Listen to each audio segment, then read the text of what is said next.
So I've been getting asked, what are your thoughts on Restore the Snyderverse? And even though I've done not one, but two videos on this topic, I feel like I need to clarify everything. So I kind of got inspired because Saggy put this video out. Her tweet says, laughing my effing ass out. These people really trying their most. They are not licensing their top IPs for another company to make money off of. You're all just going to scare them away from this insanity. And so we're going to watch this video. It already has like almost 500 views. And so it's 55 minutes. Let's see how it is. That Netflix purchases the licensing rights from Warner Brothers. Oh crap! I just realized they're playing. They're playing music.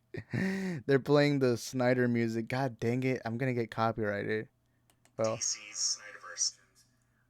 Oh, never mind. I thought it was the entire thing. All right, never mind. Let's go background.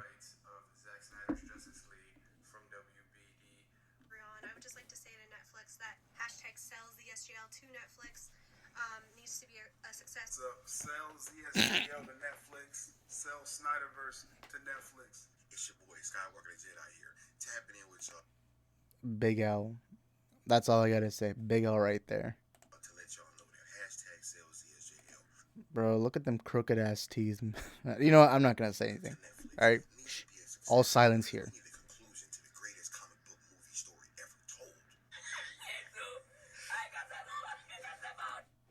Is the rest of it just?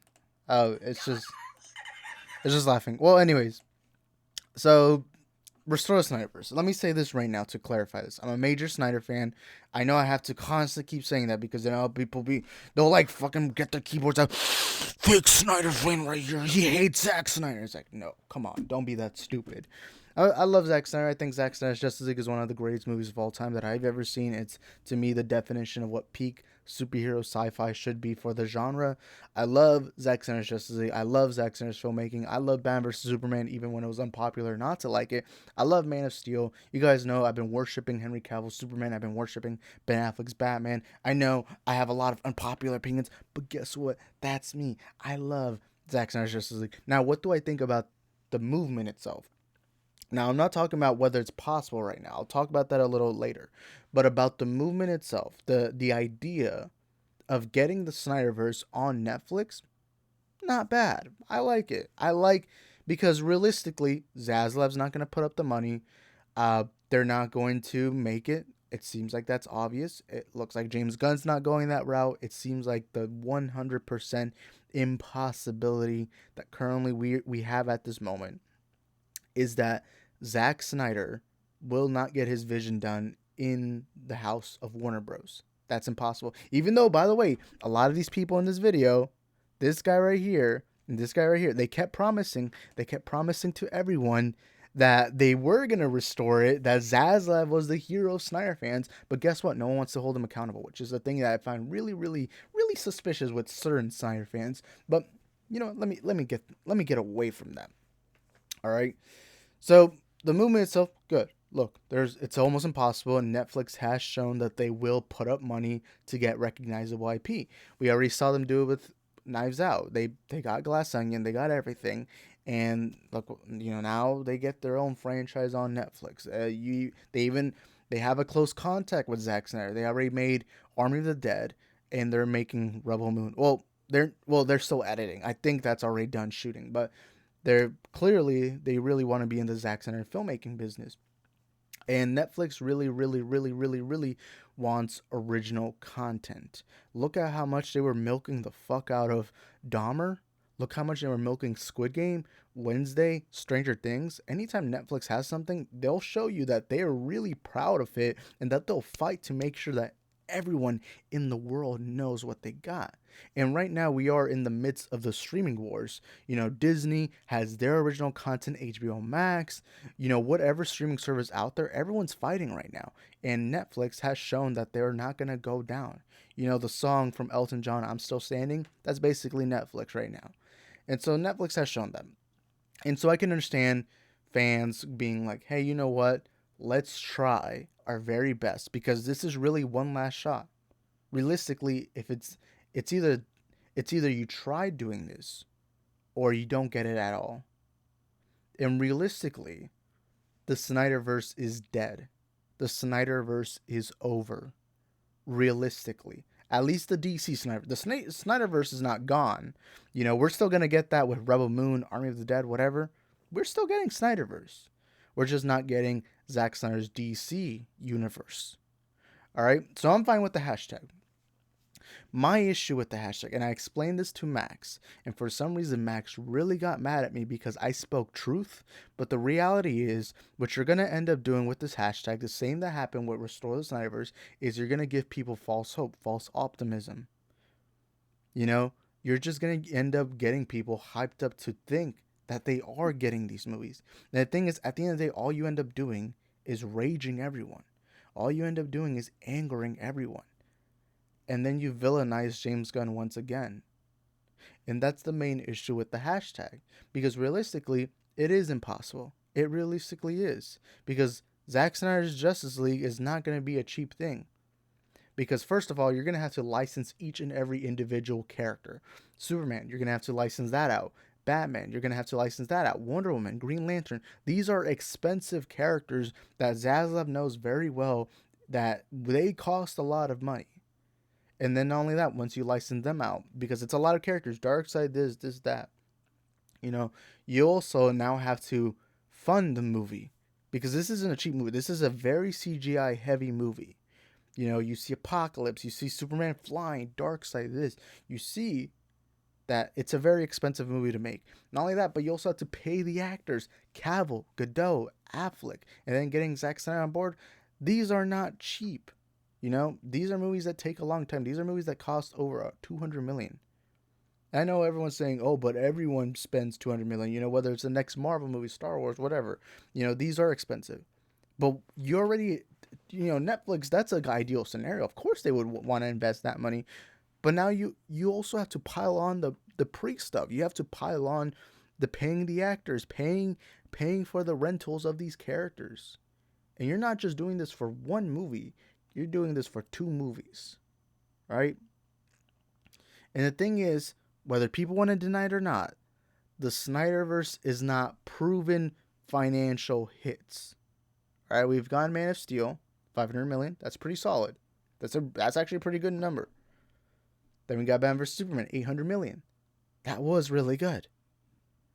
But those aren't numbers that you look at and think, I want my franchise around that. Realistically, those aren't the numbers you want to be making, right? Especially with the movie called Batman vs. Superman that had an immense level of anticipation prior to it. They weren't flops, by the way. I see some people saying, oh, they're flops. Oh, they failed. No, they didn't fail. They didn't flop. They just didn't do giant, like they weren't like Scrooge McDuck swimming in the pile of coins. It just wasn't that level. And that's what you want with the DC universe, realistically, right? And you also have to put into factor, why would Zaslav even do this in the first place? Why would he? You clearly see that he really wants to build a DC universe. Now, it's not his. It's James Gunn's. He's entrusted James Gunn and Peter Safran to do it, right? So realistically, why would you do it? Why would you rent out your characters? You want to be able to tell people, hey, you guys love Batman, you guys love Superman, you love these characters. Well, you come to our platforms and you come to Warner Bros. Because trust us, we're going to give you that. Instead, with Netflix, it would be like, oh, you know what? We also have it, but they have it too. Like, you don't want that. You know, you don't want that, right? You want to keep it to yourself, realistically. I know people are gonna be like, "This is selfish. This is money business." Guess what? That's how the business works. In business, you have to make money. If you open up a pizza shop in New York, you know, you're not gonna be thinking about what's that other pizza shop gonna do. Are they doing? I hope they do as good as me. No, you're not thinking that. You're thinking, I want to take all the customers I can. I want to make all the money I can so that you can provide for your family, for everyone around you, for your bills, everything. You want to be able to provide. And that's how a business works. And part of business is being selfish. Realistically, all the best business people out there, all the most successful people out there, whether they're athletes, whether they're celebrities, no matter what field they are in, you have to have some level of selfishness. Right? And we've seen Zaslav is a very successful financial person. And we've seen that, hey, you got to be selfish in order to make it. Right? And so you put all of this, realistically, there's only a 1% chance this could happen. One. Not two, not three, not four, but 1%. However, 1% chance, 99% faith.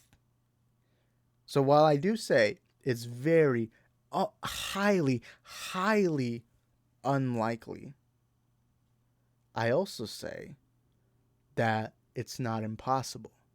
Now, when I was talking to Max, I wasn't able to convey my exact thoughts on this because I'm sorry, with Max, you have to talk really fast and really loud because if you don't do that, he's just gonna pile over you. You're not gonna be able to talk. So when I did talk to Max, I wasn't able to give out all my thoughts.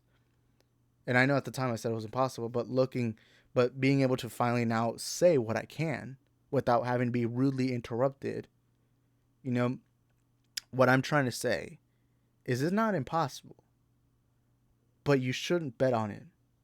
You know, this is kind of like putting money on little Bolivia, the little country of Bolivia, putting money on them to beat the World Cup champions with the greatest player of all time, Lionel Messi.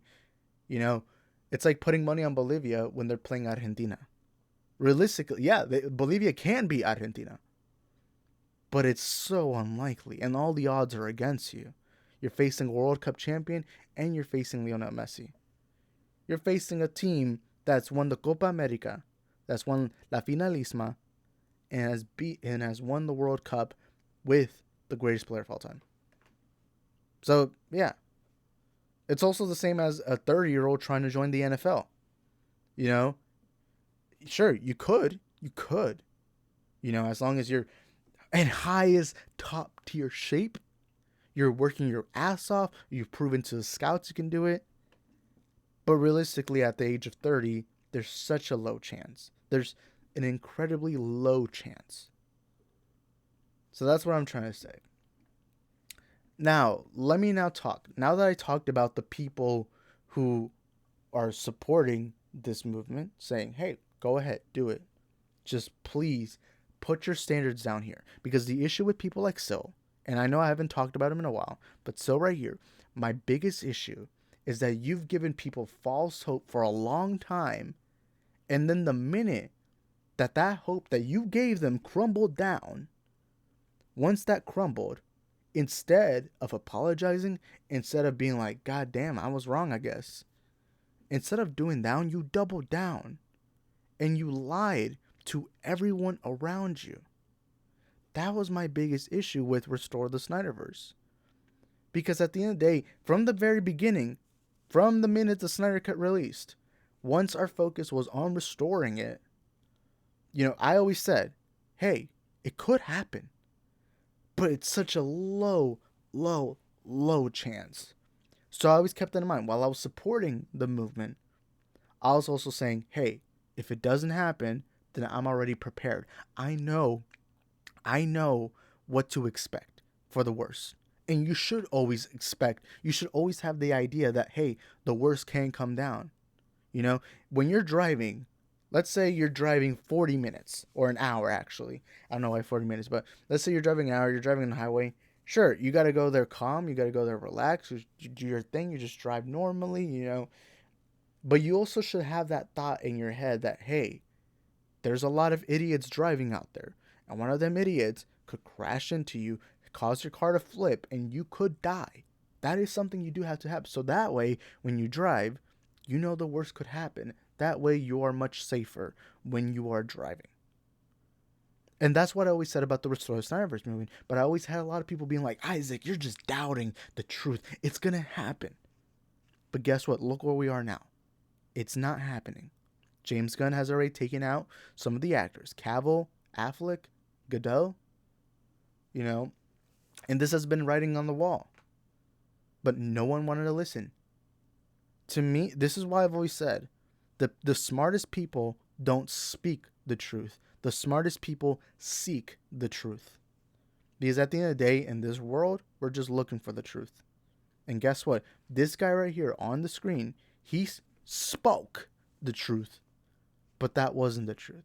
Instead, on the other hand, I seeked it. I was thinking, hey, it could happen, or it couldn't happen. But guess what? it went on the favor that it didn't happen. So now we're in this scenario where the people who sucked up to him, those people now are in their panties. They're now crying. They're now bitching, complaining, because they were given false truth. But at least the people who were on my channel, at least the people here, when it happened, we were able to collect ourselves and we were able to be like, hey, we knew this was going to happen. We knew there was a chance that this happened. So when it happened, we didn't feel the pain. We didn't feel the anger. We didn't feel the frustration. And that's how you should feel. You should have optimism, but you should also be realistic. And that was my whole issue. But now let me talk about the people like Saggy, the people who are shitting on the selling the Snyderverse to Netflix. Now, to these people, they are seeking, or they aren't really seeking it, but they have another side to the truth. One side believes that selling the Snyderverse will happen, and the other side believes it's completely impossible and it will never, ever even slightly happen. I think both sides, both ways is dumb to think, because we've seen that the impossible can happen. So I don't believe, because I don't know if any of these other people are like social media. Like, I don't know this guy. I don't know. There was another, I don't know her. The other two guys, these two gentlemen right here, these two do deserve to get shitted on. But I just don't believe in just shitting on everyone who thinks this. Because I remember when I put a hashtag, or when I first heard about this, I put out a tweet saying hashtag, or not hashtag, but 1% faith, or 1% chance, 99% faith. I remember I had some people being like, "Oh, Isaac, how could you have gone to the stupid side? Why aren't you being critical?" What do you mean I'm not being critical? Did you hear me in my lips say it's gonna happen? No.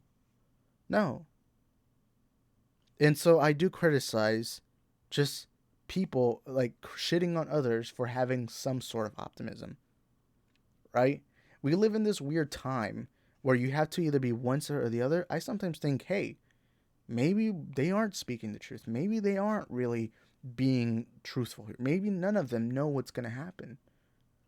So why don't we try looking at things objectively? Right? I get shitting on Snyder fans is the easy thing to do. Trust me, I've done it. But sometimes you just go overboard with it. I just think it's a little dumb. Right? And that's my frustration with this. Like, there'll be times where I'll look at like some of my friends who are so super against Snyder fans. Not against Snyder, because I know Saggy does not hate Zack Snyder. But you'll also have like this weird side that is really just praying for Snyder fans to have the worst outcome. And I don't know, just that feels like, I don't know why. Like, I'm just in the head of, whatever happens, happens. If it's bad, then I'll shit on it. If it's good, I don't know. And so it's like weird. I just don't think there's one answer to the hashtag sell Zack Snyder's Justice League to Netflix. I know people don't listen to me because some people are gonna be like, "Oh, you're not in the business. You're not a filmmaker. You're not this. You're not that." I don't fucking care. I don't care. Do I have to turn on a camera just for me to be considered an alpha, or to be considered someone who has opinions? No. But I don't know. It's just, it's really frustrating to see this entire thing. But like, at the end of the day, I don't know. I'll just say this though. For all those people mad, you got this guy to blame. Right here. This guy right here. I don't care. It's still weird that a lot of, like, I still find it weird that people still talk about him, because he's become irrelevant ever since it was proven that he was wrong. Like, irrelevant. No one cares, But anyways, let me see some of the quote tweets. Caden, The Purple Show, Casey Walsh. Oh, Casey Walsh is one of those. I'm sorry. I'm going to be straight up about this. Casey Walsh has probably one of the most annoying voices out there. I'm sorry. There'll be time. There was a couple of times where I would just listen to Casey and I'll be like, God damn, you sound like You sound like that one guy you just never want to be around. You know, it's like chill out, like bro, like did Zack Snyder fuck your wife or something? Like calm down, man. I don't know, but I don't know the guy personally. Maybe he's a good guy once I get to talk to him. There's been times where on YouTube, I'll like not like a guy and then I'll become friends with them. Yeah. Anyways, thank you guys for watching this video. Hope you all enjoyed it. See you all in the next one. Where do you go to? Where do you go? Where do you go to? I wanna know. How do you do it? That thing you do. Follow you blindly, I'll be your fool. Cinderella, yeah. I think I'll find your glass slipper, baby.